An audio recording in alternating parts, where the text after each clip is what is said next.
HD1 and HD2 Atlanta. It is album 88. This is a beautiful Sunday night, so you're listening to Nerd Hour. I'm one of your hosts, DJ Oilspill. Here's your other host, DJ Lavender. Hi, I'm DJ Lavender. Yup, I remembered which mic it was this week. I didn't just ask about it. No, yeah. Yeah, but anyways, it's been kind of a long week for us. It's been graduation week, commencement of sorts, so... What happened to you on Tuesday? They killed me. No, Whoa. I had my commencement at the GSU Convocation Center. I am not graduated yet, but by the end of this summer, I'll have my master's in creative and innovative education. Yay, yay. I'm and I'll clapping. be dead and dying and deceased. We'll miss you forever. Yes. But yeah, it was cool. I got to walk the stage with a lot of my friends because they're also graduating from my program. And that was my Tuesday. That's awesome. A bunch of other radio people graduated Tuesday through Thursday, all of us. So yeah, keep an eye out on the Album 88 Instagram at Album 88 Atlanta to see some of the graduation shifts from those graduated DJs. That's why we didn't have a show last week because, if you were listening at the time, you heard an impromptu one. Yes. Honorary Nerd Hour. There was a Nerd Hour that lasted, I think, about an hour and a half, maybe Nerd 2 hour hours, and then maybe 2 hours. Became kind of just talk radio for the last 4 hours Podcast. of DJ Combat's grad shift, which was very fun. It was a good time. I did tune into at least some of it, and it was great. I learned at least a little bit about Mortal Kombat, so Oh yeah, I'm learning now. I'm back. we could watch the movies now. I'll have all the background I They're need. probably bad. That's what I heard from DJ Combat. So You know probably what? not.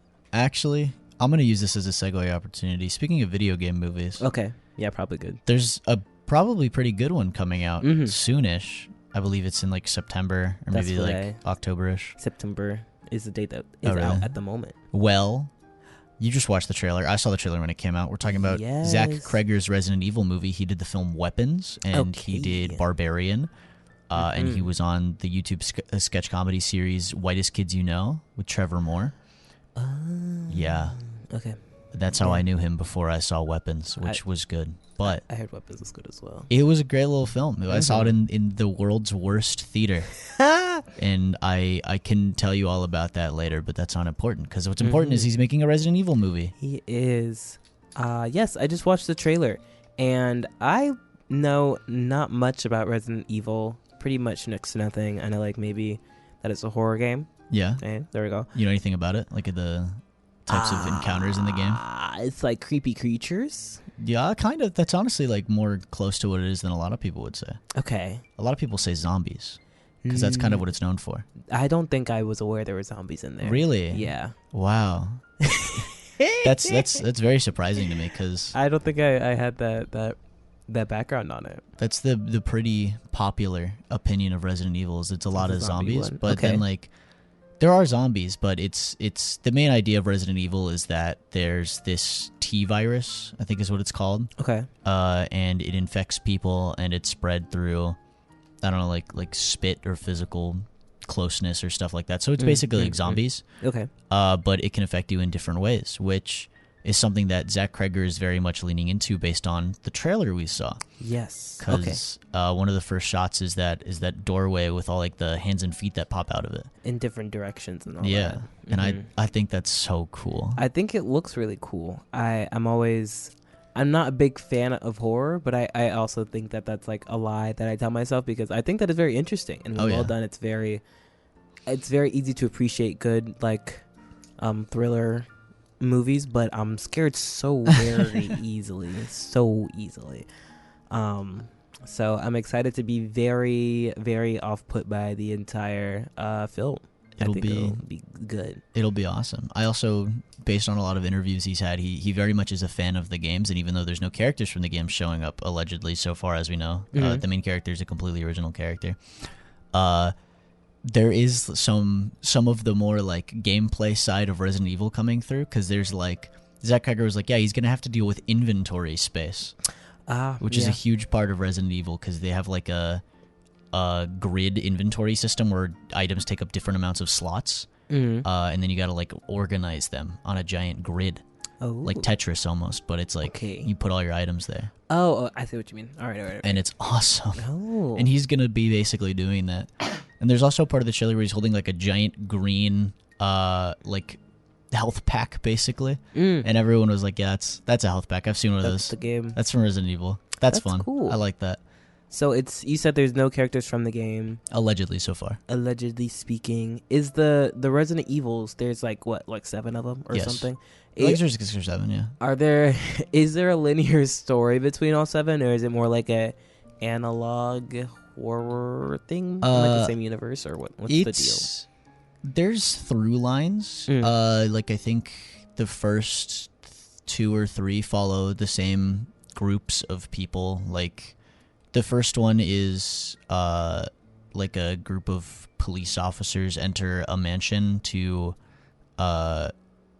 I don't remember why they enter it, but it's them in the mansion, and they uncover a bunch of stuff about the origins of the T-virus and stuff like that. And then the second one is follows one of them again, I believe, one of those same people through a desolate city. And then like 4, I think, is about Leon Kennedy. Everyone knows about Leon Kennedy. That's like a different thing, and then he's kind of introduced at the main group later. Chris Redfield's the other guy's name. I just remembered. Okay. Maybe Leon's in Resident Evil 2 also. I don't remember. That's the one I've played, so I don't know why I don't remember that. But and then like 6 and 7 follow a completely different guy named Ethan Winters. 6, 7, yeah. They follow a guy named Ethan Winters and like his horrible experiences with his life that sucks, and like his wife that is evil maybe and was taken away or something. I don't know. They're cool. They're horror games. I have the 7th one, and I played a little bit of that one too, and I liked it a lot. That one's got like vampires in it.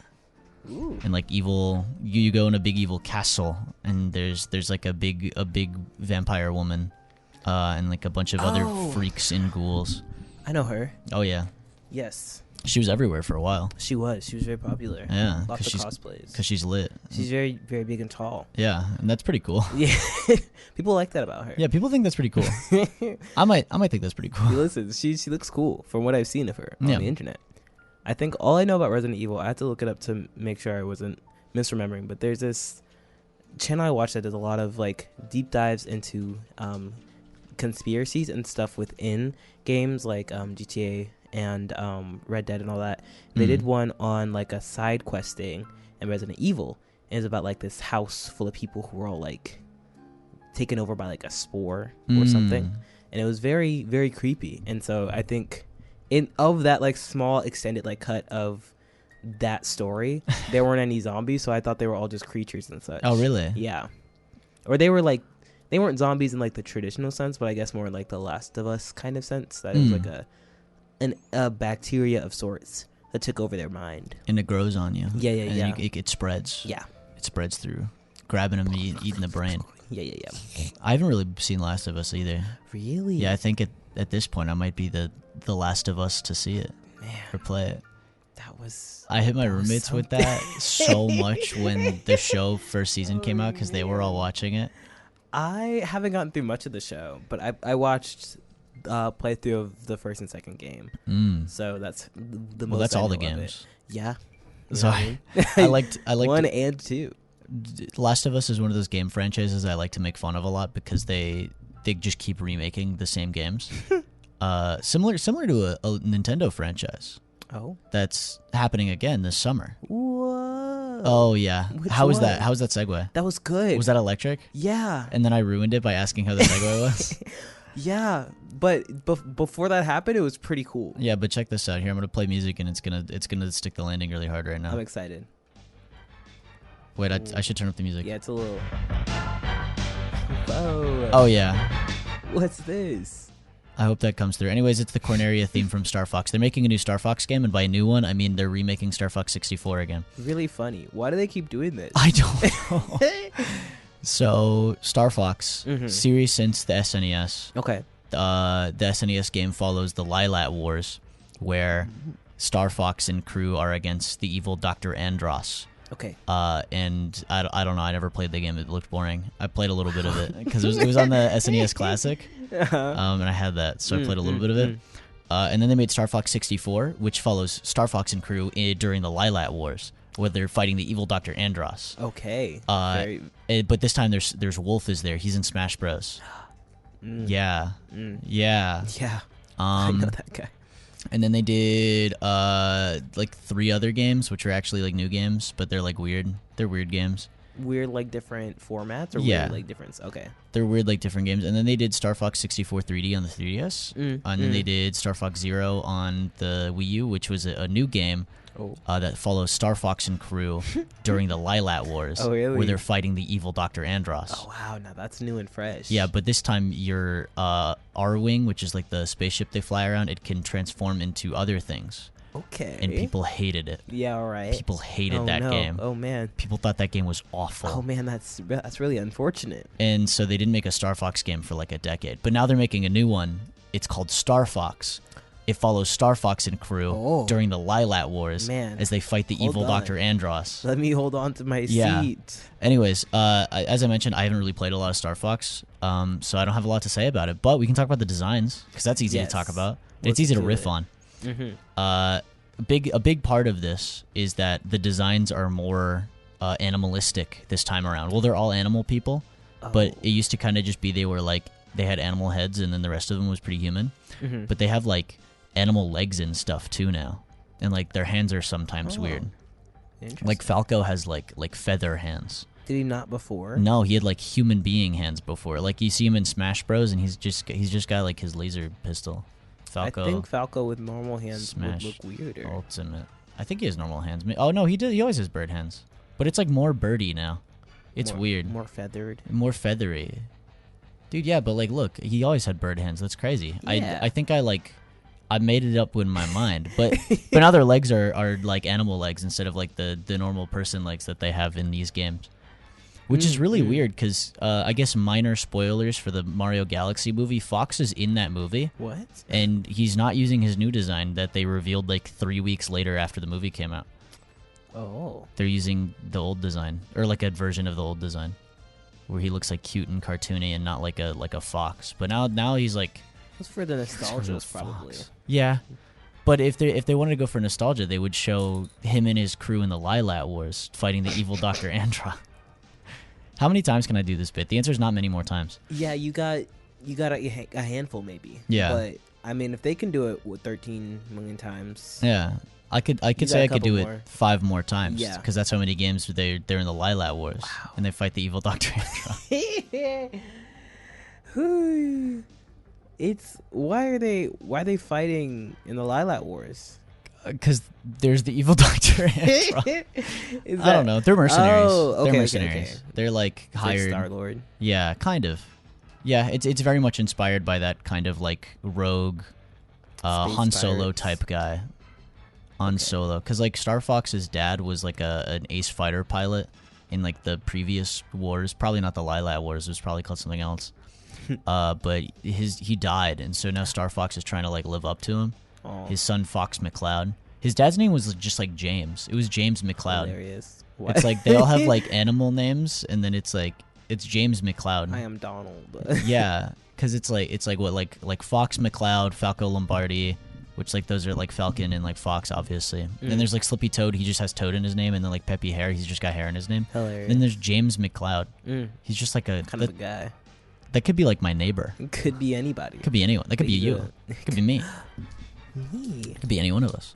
Are there real names like Fox and all that? Or are they like nicknames? No, his government name is Fox McCloud. That one's tough. Isn't it crazy? That one's unfortunate. Yeah. That's the government, bro. That's the gov, bro. It's like being named like human. Yeah, I knew a person named Guy though. Oh. Like first name Guy.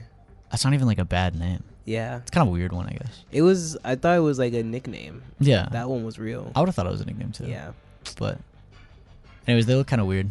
They look very animal-like, I think, but maybe it's because I don't know their designs beforehand, but they do look kind of just normal. Yeah. I think it's just like the main thing is like Star Fox himself looks kind of squished because his legs look really small.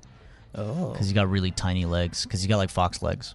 But I think like they're growing on me a lot. I was kind of repulsed by them at first because it's not what I expected.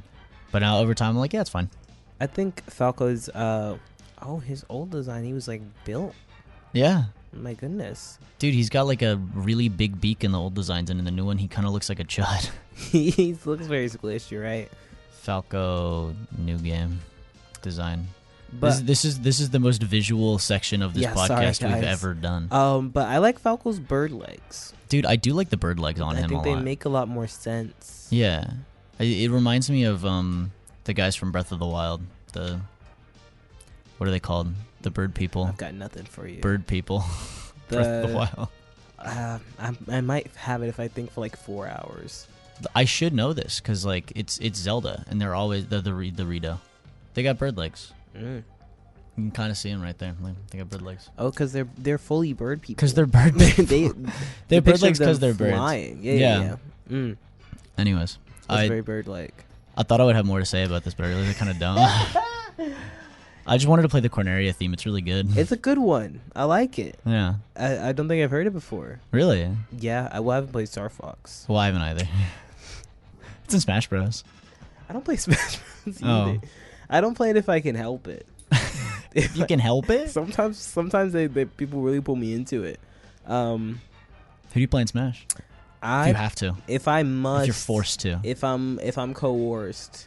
I think I play Isabelle. Yeah. Yeah. It's a good choice. I think I usually play Isabelle. She's got the pocket. Yeah. Yeah. She can pick stuff up. She can dig like a little rocket and it goes. It's called a gyroid. It is? Yeah. She can do a little gyroid. And it goes. It does exactly that.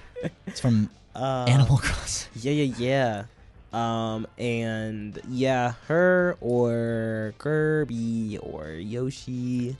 I had my friend over and we were playing Smash Bros. And he says Kirby's the only character that makes sense in the game because when you press up B, you go up, and when you press down B, you go down. I like and that. when you press side B, you go sideways. It's very efficient. It is. You know? It makes sense. I respect that about Kirby. Because some of those characters, you press down B and it's like a counter or something, and you just like stay still in the air. I don't know. I can't do that. Can't do it? My head can't do it. I'm not good at fighting games usually. Well, that's a Mickey Mouse fighting game. It's not real. It's fake. It's something else. Yeah. A 37-year-old logging on. I play Street Fighter exclusively. I like to get on and I throw fireballs as Ryu, and that's all I do. And then you get out of there. Yep. I come home from my terrible 9-to-5 job, and I play 10 games of Street Fighter before my wife tells me it's time for bed. I mean, hey. And it works. It's a living. And it works, bro. And I go to a tournament once a month on Saturdays. I go 0-2 in pools, and then I drink a beer with my pals. Oh man! And that's the only time I get to see them during my entire life. What a lovely life you live. It's awesome. I look forward to it. I mean, everyone's gonna have something. I don't even read the patch notes. They don't matter to me. As Ryu can still do fireball. That's cool. That's all I need. Does not concern me in the slightest bit. Yeah. Do you read patch notes for games? I tend, on occasion, yeah. I think the only game I read them for usually is Overwatch. That makes sense. Because I feel like every other game, it doesn't super affect the play style because I don't play a lot of like super competitive games. I guess that makes sense. Besides Overwatch, I'm a patch notes like I will scroll through all of them. I will scrub them for every minute little change. Yeah. Because I'm a dork. I do that. No, I don't think they've had many. But sometimes in no, I'm misremembering. Never mind, it's gone. Okay. I'm so tired today. No, it's fine. I'm the same. Very low energy. This is low energy episode. episode. Sorry. It's so okay. Sorry. Hey, but stay tuned for Idiot Bishop for high energy summer fun. Yeah. Oh yeah. You sounded so scared. What are your summer plans? Let's talk about summer. Oh my gosh, what are my summer plans? I'll be here. I'll be doing my summer classes.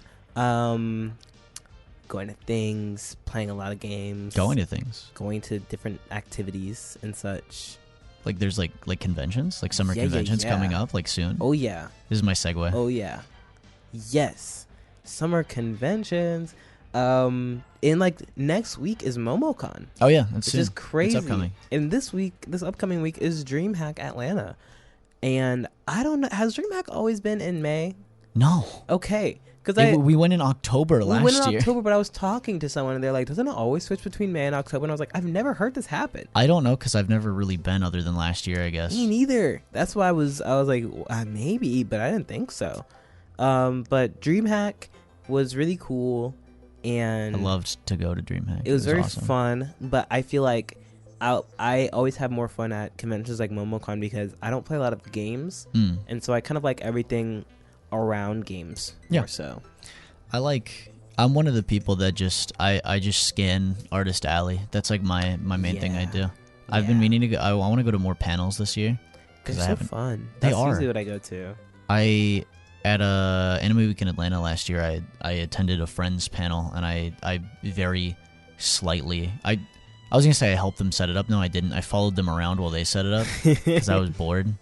But it was a fun vibe. Like it was like something that I didn't think anyone would show up to. No offense to my friends, but like there were people in that room. It was lit. Yes, I love going to very niche panel topics, especially because I feel like it's either gonna be a bunch of people who are really into it or like 4 people that are really into it. Yeah. And like either way, it's gonna create like a certain energy about it. Yeah. And that's the best part about con. It's like here's a bunch of people interested in the same things you are in the same way you are. Yes. And it's lit. Yes. One of my favorite panels from last MomoCon was a Deltarune Theory panel because it was I think a month. No. It was very shortly before Chapter 3 released. Chapter 3 and 4. So it was like height of like Deltarune tomorrow. And so the room was packed, and everyone was like, the people doing the panel had like their own theories, and then at the end it was like a Q&A, and it was like just people bouncing off the most insane concepts you've ever heard, and it was like in real time, like the string on like a chalkboard or like a corkboard, like making the most like maybe we're all the knight. Maybe everyone's the knight. Maybe you're the knight. You know what I mean? Maybe my PC was like, is the maybe knight. Woody from Toy Story is going to be in Chapter 3. Dude, he's coming back. He's coming back. Friend in Me theory is real. It's revival, 2026. And Chapter 5 is when it's actually going to come around, guys. But it's just a lot of fun because I was like, I don't know, what if it's going to be like really bad? And it wasn't. It's never bad. And even if it is, then that's part of it. Yeah, if it's bad, then you'd like leave 15 minutes in and you just never turn around. Yep. And that's you can do that. And that's what's lit about it. Yes. You just go see things. I went to like a One Piece Jeopardy panel, and I got there like right before it started, and 2 people in the very back like pointed at me. I was there with my brother. They pointed at us and they said, "Hey, do you guys know anything about One Piece?" And I said, "Well, yeah, I've read it all." And they said, "Great, you're on our team now." They drafted us because they were like, "We don't know anything really." First round draft pick. I've seen like the first few episodes, and I was like, "Okay, that's cool." I sat down. As I mentioned, I've read all of One Piece. I've talked about One Piece a lot. I feel like I'm very familiar with the story of One Piece. I think I knew one of the questions. Man. It was impossible. Yeah. So I guess shout out to those people because they really stumped me, and I thought I was about it. I thought I was true to this, but I was new to this. I wasn't aware of everyone's game. I wasn't. I really wasn't. It was crazy. I hope to go to more trivia panels, though, because I think that stuff's always fun. They are, because I don't usually like being... Because sometimes I pick like a handful of people to actually answer the questions. Yeah. But I'd rather kind of like be present while people answer, because there's so much pressure. If you get stuff wrong, everyone's like, man, that's why I should have been up there. They're like, actually, you don't know anything about this, and I'm the nerd. And they put their finger up and they adjust their glasses a little bit. I'm sorry. I'm making fun of nerds when I'm a nerd. I wear glasses and I have my finger up all the time. Sometimes you gotta correct people. Sometimes I walk around and I look like the nerd emoji. When I broke my glasses in half, I had tape in the middle, like a real, the actual emoji. It was really hilarious. You're like a little cartoon character. I was. Oh my god! I broke it in half because I was cleaning it too hard. So you are for real a dork. Yeah, that's crazy. Yeah. No, but it happens sometimes. Sometimes does it? You clean your glasses too hard. Yeah. That's crazy. What I think was more so the issue, which I've learned from now, is I used to have plastic glasses. Right now I have wire frames, but I had plastic frames. Both of them, fun facts, were Converse brand glass frames, so, But I was cleaning them, but I would clean them, and I would hold one of the lenses with my shirt, and then I would move it around using the other lens. And so there was just too much pressure on the middle part of the glasses. And I think just over time, I wore it down by wiggling like back and forth. You moved the glasses? Yeah. Why? Because I thought I thought I had a better handle by using the other half of the glasses. And then just keeping my left hand steady on the shirt. I'd move it like that, instead of like just moving my hand with the shirt in it. Yeah, I just moved my hand with the shirt in it. But I was sitting down to do my break-in here at the radio station, and then like 2 you were seconds. At the radio station? Yeah, that's cool. It's pretty cool. And I was moving it, and then I watched it break in half, and then the song ended, and so I had to just guess what all the words were, and go on air. I kind of related. One time I was working here and I put on the headphones I work at the radio station, by the way. Oh, that's awesome. I put on the headphones to do a break-in, and the headphones broke in half right down the middle. Oh man. I had to go in like our help channel, and I had to be like, hey guys, what do I do? You're not gonna believe this, but they broke in half. I broke it down. I didn't even like use any pressure at all. It felt like a Lego piece just fell out. It was nuts. Anyways, I'm excited. Other conventions though are coming up also. There's other ones? MomoCon? Yes. Other than MomoCon? This summer I know Southern Fried Gaming happens. What is that? It is a convention that happens in Atlanta, or I think it's in Metro Atlanta. I don't know if it's Atlanta specifically, but I want to say it focuses more on retro gaming and like trading. Ooh. If memory serves. It's a bit smaller than MomoCon, but it has been going on for a hot minute. Okay. I'm trying to remember, but yeah, end of July into beginning of August, so right at like the tail end of summer. Nice. But there's a lot of like arcade cabinets and like pinball cabinets and stuff like that. A lot more wizard. Pinball. Sorry. A lot more like stand-up game focused. You said when you said retro, you meant like that, and not like GameCube games. Nah. That's crazy. Yeah. A lot of arcade and pinball is what they focus on. It is downtown. Okay, cool. Nice. But gaming all weekend. Yay! I've never been, but I've heard it's cool. Seems chill. Sounds chill. Yeah. I think there's other ones that happen. Probably is. There's one happening right now. There's a convention happening right now. There is. Free week in Atlanta. Yes. I wanted to go to one of the pre-show things that were happening on Thursday, because Passenger Princess was playing, and I couldn't. Because you were busy. I was busy doing a bunch of really boring doing stuff. commencement for my lovely friends of our UGA. But shout out Passenger Princess. Shout out Passenger Princess. They did 4K carpet. They did credit card. They did all that cool stuff. I'm nodding right now. It doesn't pick up on the microphone because it's not a sound. There's no sounds with that. Not as you're doing it the wrong way. Yeah, unless like I'm really old and like my neck starts to like crack every time I move it. Ear. That'd be crazy. But yeah, I think that's all the cons that are coming up. Yeah. I'm so excited for conventions. I love conventions. It's the highlight of my year. I think they're fun. I like MomoCon. I need to go to more stuff. I have to buy a bunch of my cosplay stuff today. Oh. What are you gonna cosplay? I think you told me already, but let's say it. Yes. On air again. My cosplays in order of appearance is the first day I'm doing a Robin cosplay to go to the cartoon fan photo shoot that morning on Thursday.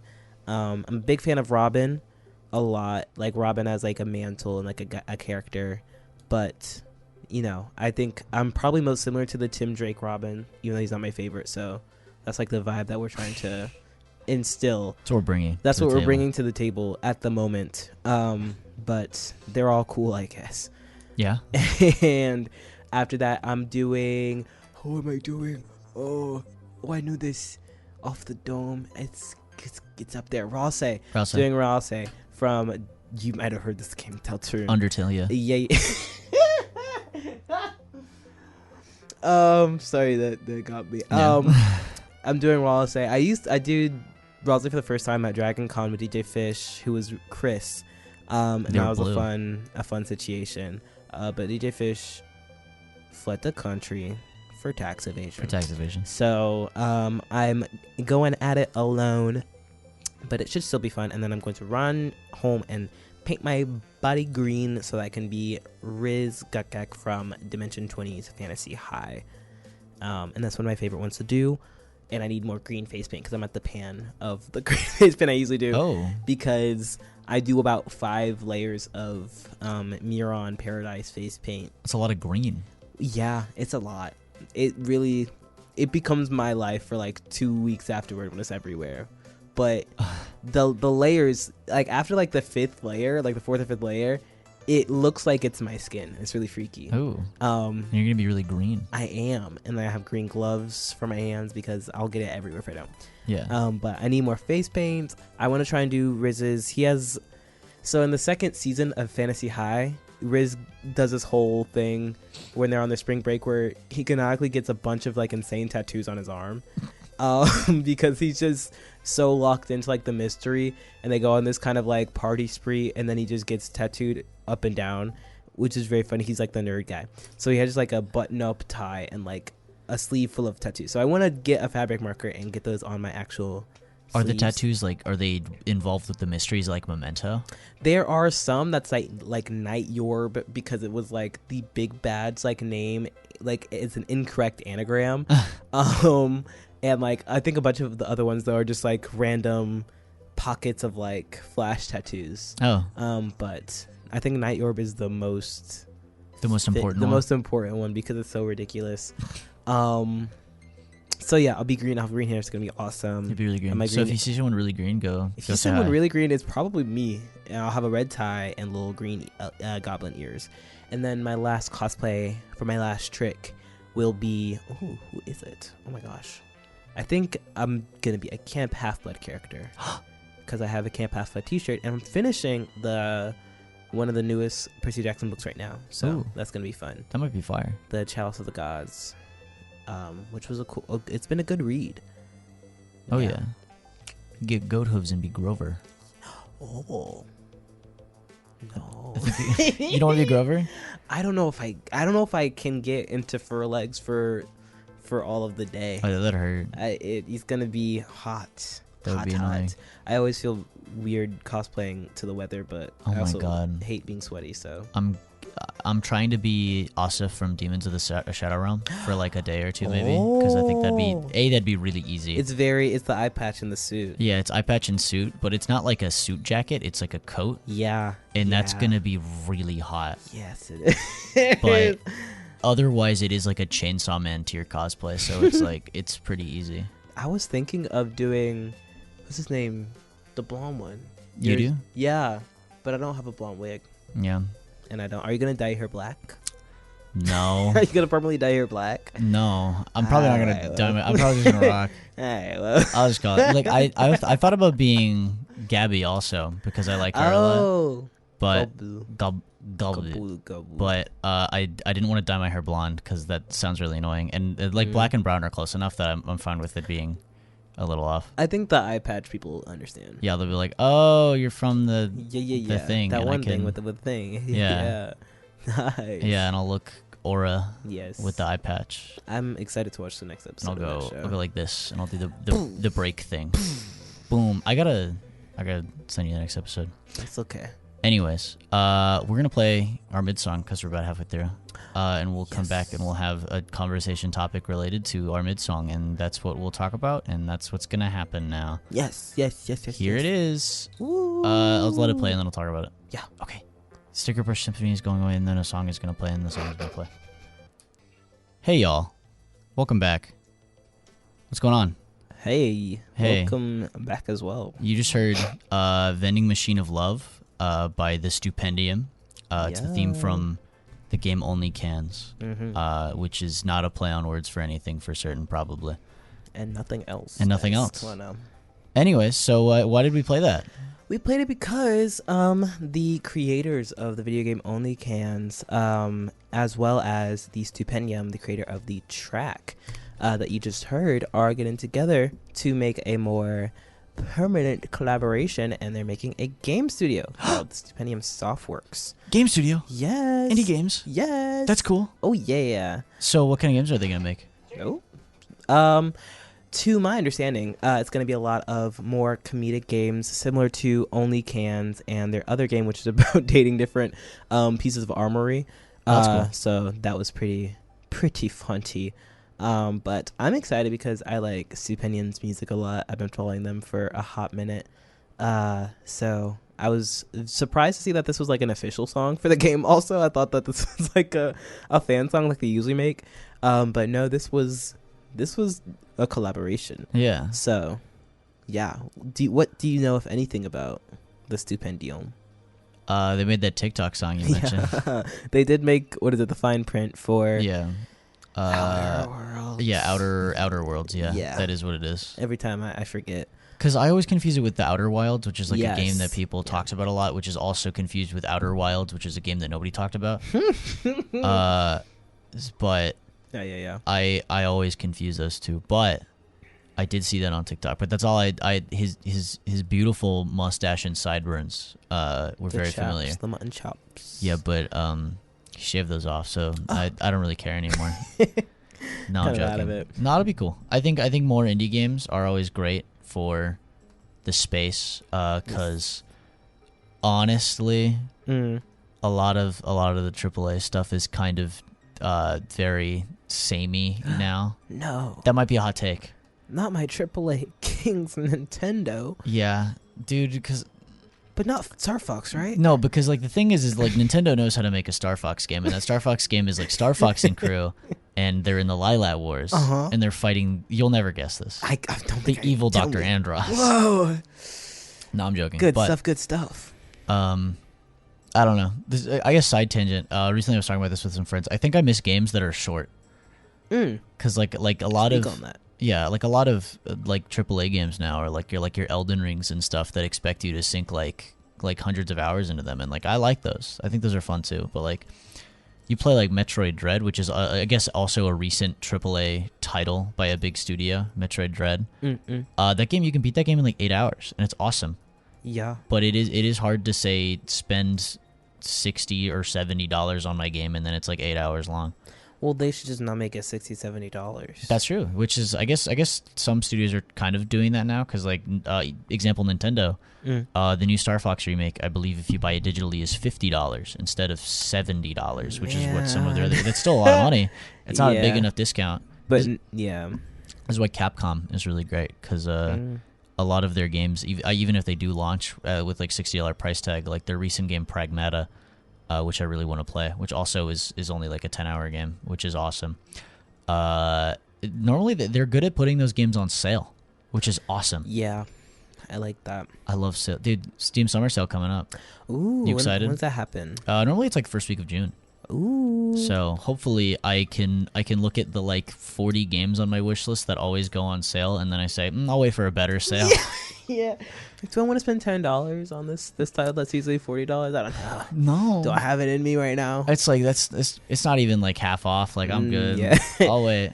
Is it even? Am I even saving money if they're saving money for me? That's what I'm saying. It's like I could get every Final Fantasy title, but like I'm just gonna play Final Fantasy 4 right now, or 6. It is also the thing of I know I won't play a lot of games, because I've recently gotten to the thing of like, if it's less than $10, I might as well buy it. You know what I mean? Yeah. Because I can't let games sit forever, and so now I have a lot more games in my Steam library, but they're not even downloaded. Like I'm not even. I'm gonna log on and I'm gonna continue to play Deltarune or Overwatch. Yeah, I recently bought one of those friend slop games. I got Super Battle Golf because one of my friends said we would play it at some point, and that still hasn't happened. But I've also been busy since I bought it, so it's not even like their fault. But it wasn't expensive. I think I got it on like sale. It was probably like $7, and I'm happy to do that. It's an indie studio. They're making a game that people like and looks fun, and I think I'll enjoy it when I play it. But since then, I've gone back to just playing League of Legends and Final Fantasy 14. So it's like, whatever, man. Who are we really? What's even happening? What are we doing here? The answer is no. Hopefully, I want to play more single player games this summer though, because I'm really bad at that. There's like a game I started which was called. Oh wow, it's been so long. I don't even remember the name of it. It's like it's a chess piece and it has to do with Superliminal. Superliminal. Yes, that's like the puzzle game, isn't it? Yes, it's very Portal-esque, playing with physics and like. I've watched a bunch of YouTubers play that game, and I've always wanted to play it, but I haven't. It's really fun. The only thing I'll say is that it's the exact type of game that I love to play that makes me like sick to play for like more than 2 hours. But it stays like very like new and fresh throughout the game, which I like, by constantly putting you through all these different tests. And it's very Portal, like like you're in a testing stage, and then like you keep doing that until something else happens. It's good at playing around with a gimmick and then using the gimmick to its fullest potential, and then just kind of dropping it and moving on, which is exactly what I want out of not only games like that, but kind of any game. I think like you introduce a concept, you use it to its fullest potential, and then you move on is like kind of the thing I like for any game to do. And I think like Mario Odyssey kind of does this, but it never like uses the gimmick to its fullest potential, because it's like, here's some new captures, you can mess around with them, and then they never do like interesting stuff with them. Yeah, I feel like with Mario Odyssey, a lot of the times, if I didn't fully understand like a new concept, you could kind of brute force your way using enough of like recent concepts to be like, okay, yeah, like I guess technically you got all the moons that you needed, but like you still don't know how to do like this type of jump, even though that was what it was designed for. And I was like, well, should have tried harder. Yeah, I also think like part of that is its strength is that like it never like fully requires you to interact with what's happening in front of you, because like the 4th or 5th level of that game is the Lost Kingdom, where you lose your hat for a while. But if you don't touch the piece of land where you lose your hat, you can collect enough moons to leave without ever triggering that happening. And that's the speedrun thing that you do, and I think that's cool. But like, I think even when playing the game, like you're without your hat for like 10 seconds. So it's like it's not stressful or interesting even, really. Yes. So it's like, why even bother? Yeah, sometimes I like the hand holding of like, you have to learn to do this. Yeah, it's part of which is sometimes bad, because like one of the reasons why I've yet to finish Portal 2 is that I think I got stuck on like one type of level, and then I just didn't figure it out. And I was like, all right, yeah, I'll get back to it, and then I didn't. I'm very much a guy that says like, I think games should be allowed to be hard. I think like accessibility options are great. That's why I like Celeste a lot, is because I think that game is really hard, but there's a ton of really great accessibility options where you can just kind of like skip the gameplay if you don't want to play the game. Yeah. But games are an interactive medium, and I think playing them is part of playing the game, surprisingly. Shocker. This might be a shocker. I think you should have to interact with the game. There's a new game right now that's generating a lot of, I guess, conversation about that. It's called Mixtape. It's an indie game that is very inspired by like John Hughes films, like Ferris Bueller's Day Off and stuff, where there's like a lot of like 70s and 80s licensed music, and from what I've seen of it, you play through. There's like a story that you do, and there's a lot of cutscenes, and it's kind of like a movie, and then you play through like specific sections of it. There's like mini games you play, but the reason people are talking about it is there's like a 3-minute chase sequence or run sequence at the end of the game, and you're supposed to be like inputting stuff so you dodge obstacles, but if you do not press anything, you still clear the section.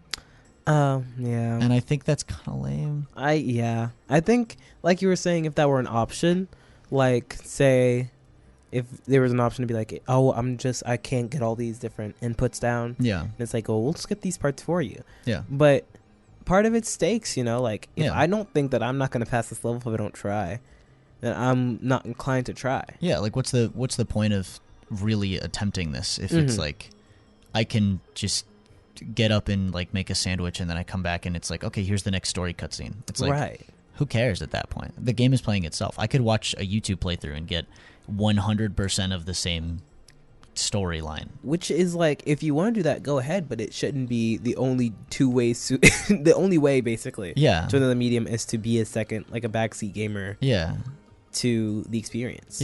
It's like when I see, I don't know if anyone does them anymore, like the old ads for like Raid Shadow Legends on YouTube, and they'd be like, you can automate the game to play itself. It's like, why would I play it? What's the game then, guys? Like, be honest with me. What do I do in this game besides be there to observe ads on occasion? It's like all of those mobile games are like that. It's like you get to watch a number go up, like Cookie Clicker, right? But you don't have to actually do anything. And it's like even less than Cookie Clicker, because at least in Cookie Clicker you start off clicking. Yeah, you start off build clicking. Out your guys. The joy of Cookie Clicker is it gets to a point where you automate everything, and you're like, I love a little tycoon. Yes. Oh my god. I think those games are like such like a that's like my that's my guilty pleasure. Oh yeah, is games like that. They were some of the first games I think I played like on. when I used to play Roblox in like elementary school. Oh yeah, those were like half the games I'd go on, and I'd walk around and I'd be like, oh, these are so cool. I need to go get some wood. And I can build on my place and blah, blah, blah. And I played this mobile game called, I think, Millionaire Tycoon or something.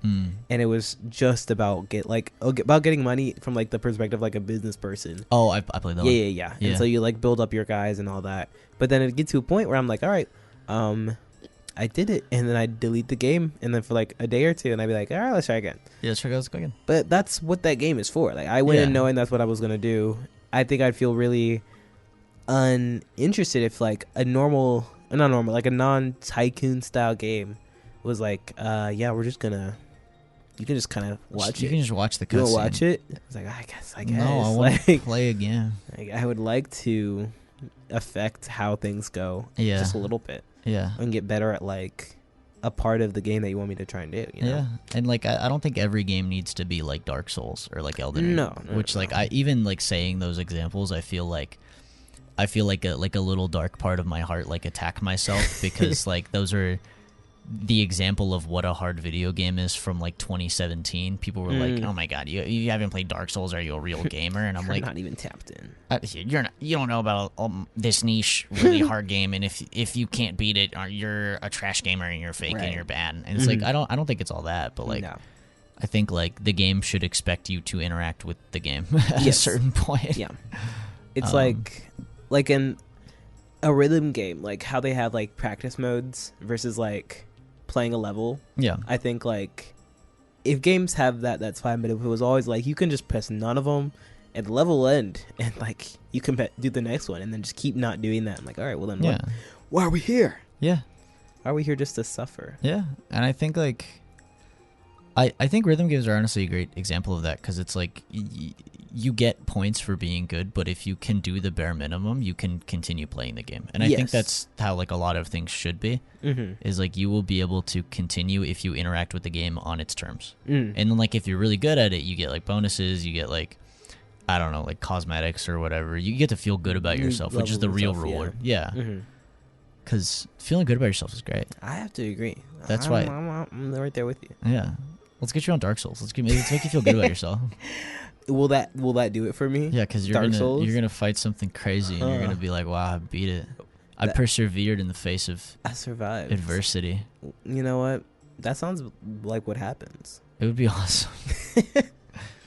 I'm scared to start Dark Souls. I'll be right there with you. Have you played Dark Souls? I've played Dark Souls 3 and I've played a little bit of Dark Souls 1 and I've played Elden Ring like 3 times. Wow. I love Elden Ring. Are they all in the same kind of bucket? Dark Souls 1 and 2. Oh, well, they're all like the similar types of games. Yeah. They're Soulsborne games. They're all by like the same company and they have like similar design ideology and like similar controls and stuff. Yes. And it's like you fight a boss and then you go through like an area that makes you want to rip off all of your fingernails and then you fight a boss that makes you want to rip off all of your fingernails. Okay. And it's awesome. Sounds cool. And it's awesome. Cool. But like the only ones that are like really story linked is like the Dark Souls games, and I think Demon Souls maybe, but I don't know. I'm not a lore scholar. I should be because I think it's cool. I think because okay, continue. I was gonna say I know someone's a lore scholar, but oh yeah, that's all I had to say. Dude, it's because that stuff's cool because it's one of those things where like a lot of the story is just through like subtext and like item descriptions and like very small pieces of dialogue that the bosses say when you fight them, but it's not like there's a lot of characters talking to you and there's like a lot of dialogue and they're like, yeah, 30 years ago when the evil guy showed up and he did all the evil stuff and now the world is trash. It's like, no, the world is just trash. Yep. You got to figure out why it's trash. Yep. It's up to you. And maybe people mention why, but like, yeah, think about it. Yeah, you got to think about it. I think that people don't think about things a lot. I agree. In regards to media, because I think that as I've been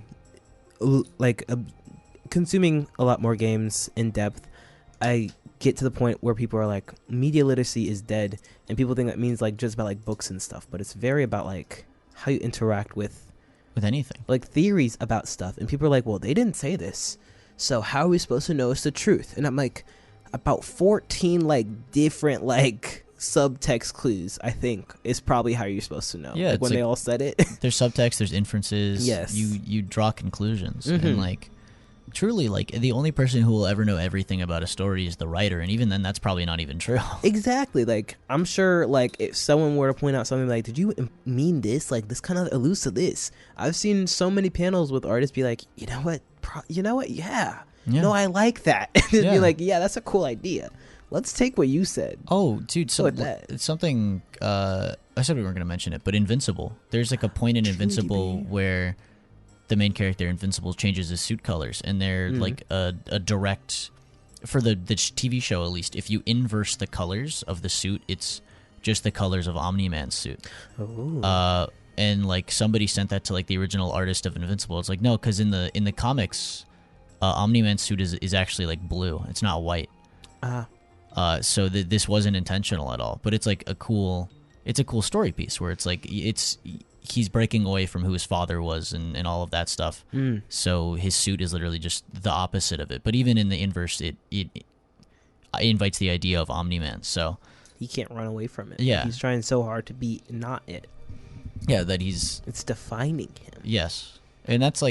It's cool and stuff. Like that guy never thought of that. He was like, yeah. He was like, no, I just like the blue. I thought the blue looked cool. I thought the dark blue was awesome. Well, what you said, yeah, let's go with that. Yeah, all right. Like, I think that stuff's awesome. I do as well. I think storytelling is an interactive medium, even like in something where I can't talk to the author really. I can't talk to the people who made it, but it's interactive in the sense that I'm reading it, taking it in, and I'm creating my own ideas from it. And I'm applying those to the story as I'm playing it, or watching it, or reading it, or whatever. However you're interacting with that story is so cool. Wow, this got way deeper than I thought it was going to. About like meta narratives. Media changes you because you change it. Yeah, because we're all people, and stuff grows and changes. Yeah, this is awesome with aquatic ambiance in the background. It's really like some like TikTok edit with like all the words that show up at the same time. Yeah, it's like a Built by Gamers video. You know, Built by Gamers. No. Oh my god. Hold on. Hold on. It's these like two guys, and they just sit around and they talk about like Plants vs Zombies mods, and it's exactly like the type of video that you talked about. And they always go like, "Wait, but get this," and they talk with that exact inflection.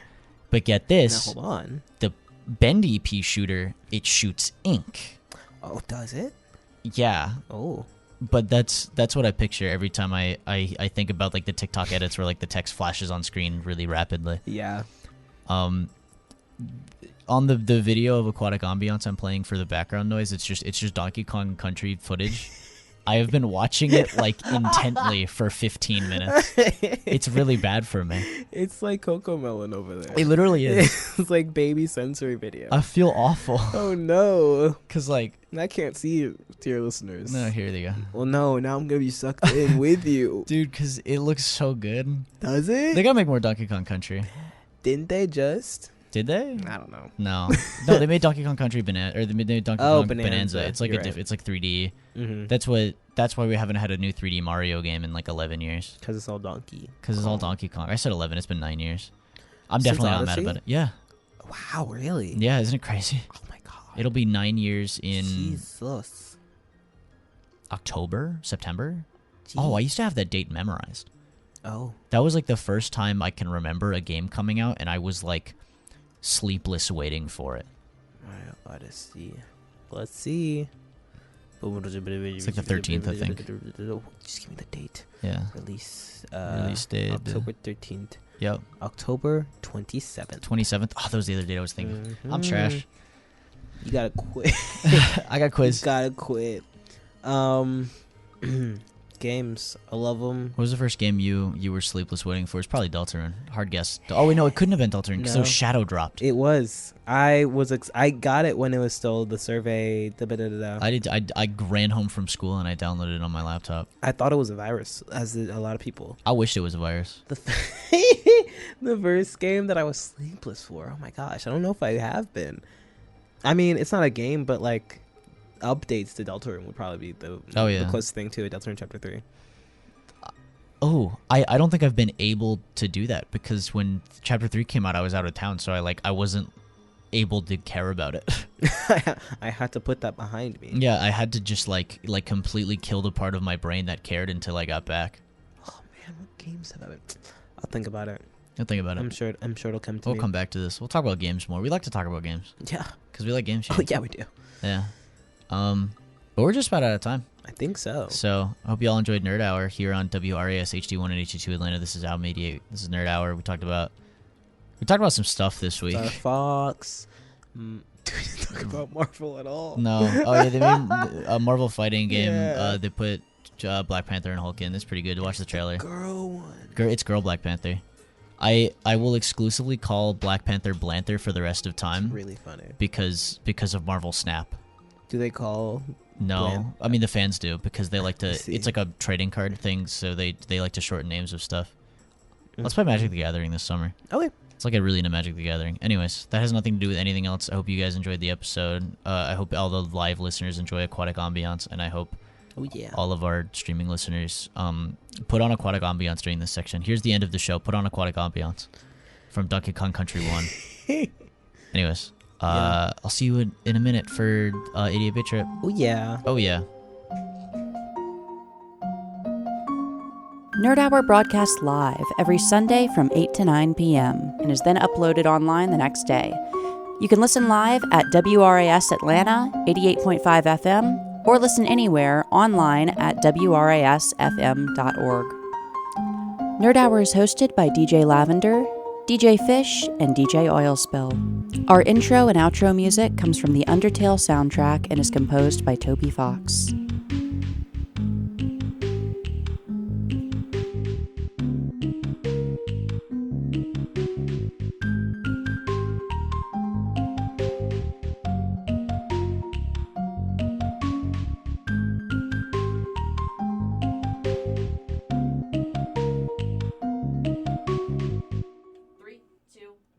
Album 88!